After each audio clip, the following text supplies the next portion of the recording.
अगर भगवान तुमसे इंतजार करवा रहे हैं तो तैयार रहना। वो उनसे कहीं ज्यादा देने वाले हैं जितना तुमने मांगा है। जिस तरह लोग मुर्दे इंसान को कंधा देना पुण्य समझते हैं, काश इस तरह जिंदा इंसान को सहारा देना पुण्य समझने लगे तो जिंदगी आसान हो जाएगी। मत सोच इतना जिंदगी के बारे में। जिसने जिंदगी दी है उसने भी तो कुछ सोचा होगा। बेवजह ही नहीं होती लोगों से मुलाकात, किसी से सबक मिलता है तो किसी से ज्ञान। श्री कृष्ण कहते हैं, किसी को दुख देकर मुझसे अपने सुख की इच्छा मत करना। अगर तुम किसी को एक पल का भी सुख देते हो तो अपने दुख की चिंता कभी मत करना। जब दर्द और कर्बी बोली दोनों सहन होने लगे तो समझ लेना जीना आ गया है। कौन क्या कर रहा है, कैसे कर रहा है, क्यों कर रहा है, इन सब से आप जितना दूर रहेंगे उतना ही खुश रहेंगे। हंसते रहो तो दुनिया साथ है, वरना आंसुओं को तो आंखों में भी जगह नहीं मिलती। जीवन में जो होता है वह किसी वजह से होता है। या तो वह आपको कुछ बनाकर जाता है या फिर कुछ सिखाकर। कटना, पिसना और अंतिम समय तक निचोड़े जाना गन्ने से बेहतर कौन जानता है कि मीठा होने का नुकसान कितना होता है।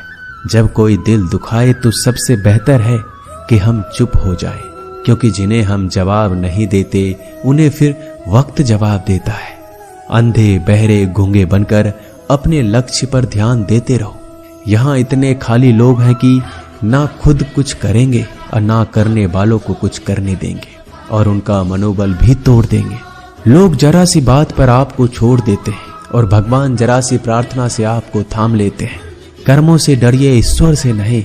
ईश्वर तो माफ कर देता है मगर कर्म नहीं। यह अटल सत्य है कि जैसे बछड़ा 100 गायों में अपनी माँ को ढूंढ लेता है, उसी प्रकार कर्म अपने कर्ता को आज नहीं तो कल ढूंढ ही लेता है। नीयत साफ और मकसद सही हो तो यकीनन किसी न किसी रूप में ईश्वर भी आपकी मदद करते हैं। जिंदगी में जितना शांत रहोगे अपने आप को उतना ही मजबूत पाओगे, क्योंकि लोहा ठंडा होने पर मजबूत होता है।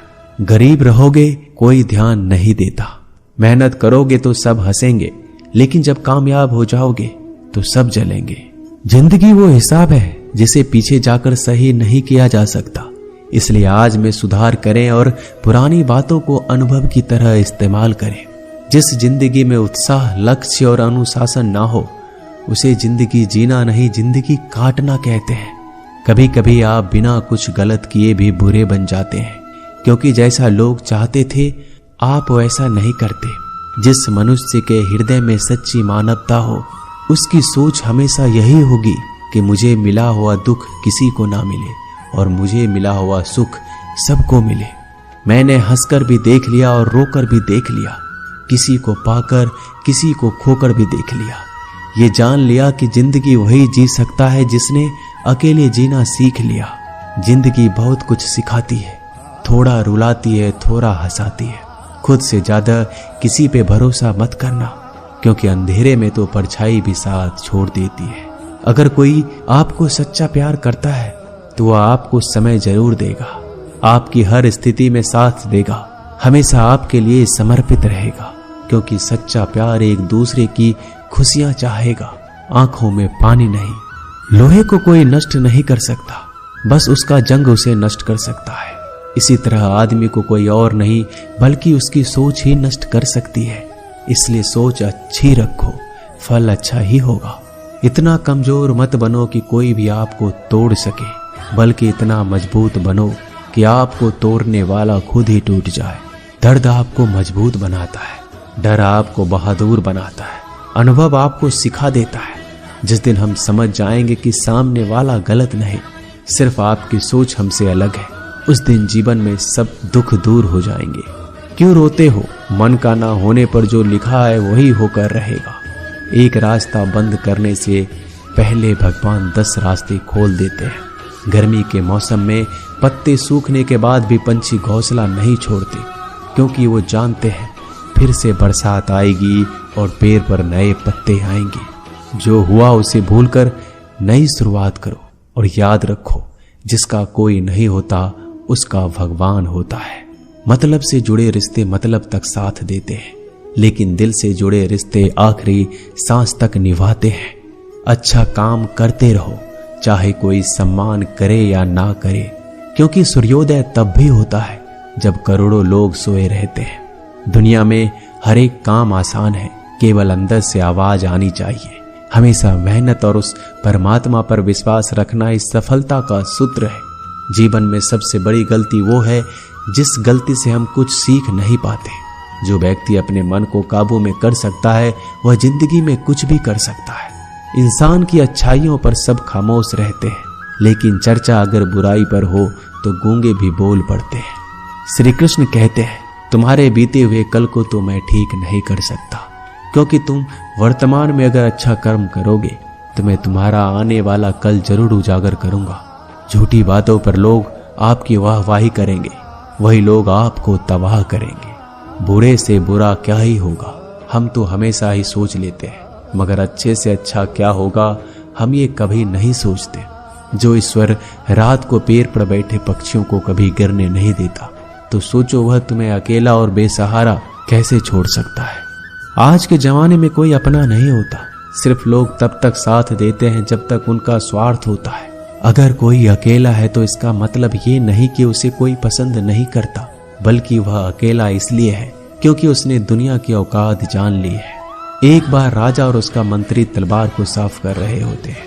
तलवार को साफ करते समय अचानक राजा के पैर पर तलवार गिर जाती है और राजा के पैर की उंगलियां कट जाती है। उस राजा को उंगली कटने के कारण बहुत ही तकलीफ हो रही थी, बहुत ही दर्द हो रहा था।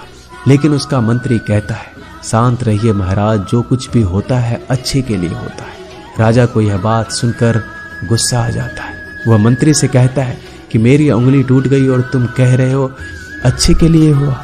वह मंत्री राजा को समझाने की कोशिश करता है, पर वो नहीं मानता और बिना सुने गुस्से के कारण मंत्री को काल कोठरी में बंद करने का आदेश दे देता है। पर मंत्री को इस बात का कोई दुख नहीं था, क्योंकि उसका अभी भी यही कहना था कि जो होता है अच्छे के लिए होता है। वो अपनी खुशी से ही अपने आप को सैनिक के हवाले कर देता है। राजा इस बात को सुनकर चौंक जाता है, सोचता है कि मेरा मंत्री कितना मूर्ख था।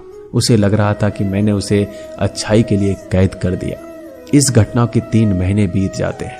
एक दिन राजा अपने सैनिकों को लेकर शिकार करने के लिए जंगल में जाता है। राजा को एक हिरन दिखता है। हिरन का पीछा करते करते राजा घने जंगलों में चला जाता है। वह हिरन को पकड़ नहीं पाता और जंगलों में खो जाता है। वो बाहर आने के लिए रास्ता ढूंढता है, लेकिन रास्ता उसे नहीं मिलता। तभी कुछ आदिवासी लोग उसे घेर लेते हैं। उन लोगों को पता नहीं था कि वह राजा है। वो लोग अपने देवता को बलि चढ़ाने के लिए एक इंसान को ढूंढ रहे थे। आदिवासी लोग राजा को पकड़कर अपने इलाके में ले जाते हैं। राजा उनको बार बार समझाने की कोशिश करते हैं, लेकिन वो लोग कुछ भी नहीं समझ रहे थे। वो लोग खुशी से नाचते हैं और राजा को नहलाकर बलि चढ़ाने के लिए उनको कपड़ा पहनाते हैं। अब राजा को लगता है कि वो मरने वाला है। जब आदिवासी लोगों का मुखिया राजा को मारने जाता है, तब देखता है कि राजा की पैर की उंगली कट चुकी है। इसको देखकर उसका मुखिया कहता है कि इस इंसान की बलि नहीं दी जा सकती, क्योंकि ये इंसान पूरा नहीं है, एक अंग कटा हुआ है, और उनके भगवान को एक पूरे इंसान की बलि ही दी जा सकती है। अगर ऐसे इंसान की बलि दी जाए जिसका अंग पहले से कटा हुआ है, तो उनके देवता खुश होने की जगह नाराज हो जाएंगे। फिर वो लोग राजा को छोड़ देते हैं। राजा खुशी खुशी अपने महल चला जाता है और सोचता है, अगर मेरी उंगली उस दिन ना कटी होती तो आज मेरी मौत हो जाती। इसका मतलब मंत्री सही कह रहा था, जो कुछ होता है अच्छे के लिए होता है। फिर राजा अपने सैनिकों को आदेश देता है कि जल्दी से जाकर मंत्री को रिहा किया जाए। फिर राजा मंत्री को अपना पद वापस देते हैं और पूछते हैं, मंत्री, उस दिन मेरी उंगली कट गई, मेरे लिए अच्छा हुआ, मैं मान गया, लेकिन तुम जेल में हो, इससे तुम्हारा क्या अच्छा हुआ। मंत्री खुशी खुशी राजा से कहता है, महाराज, आप शिकार के लिए जाते तो आपके साथ मुझे भी आना पड़ता, और अगर मैं आपके साथ जाता तो वो लोग मुझे मार देते। मंत्री की बात सुनकर राजा को समझ आता है कि जो भी हमारे जीवन में होता है वो अच्छे के लिए होता है। अगर हम अपने जीवन में देखें तो हमारे जीवन में भी कुछ मुश्किलें आती हैं, हम उनका सामना नहीं करते, हम उनको ही दोष देते हैं। ये मुश्किलें हमें आगे बढ़ाने और मजबूत कराने के लिए ही आती है। हमें हर मुश्किलों को सकारात्मक तरीके से देखना चाहिए, क्योंकि हर चीज कुछ न कुछ सिखाकर ही जाती है। हर व्यक्ति के जीवन में सुख और दुख का आना जाना बना रहता है। दोस्तों, आशा करते हैं कि ये वीडियो आपको पसंद आई होगी। मिलते हैं जल्दी नए ज्ञानवर्धक वीडियो के साथ। धन्यवाद।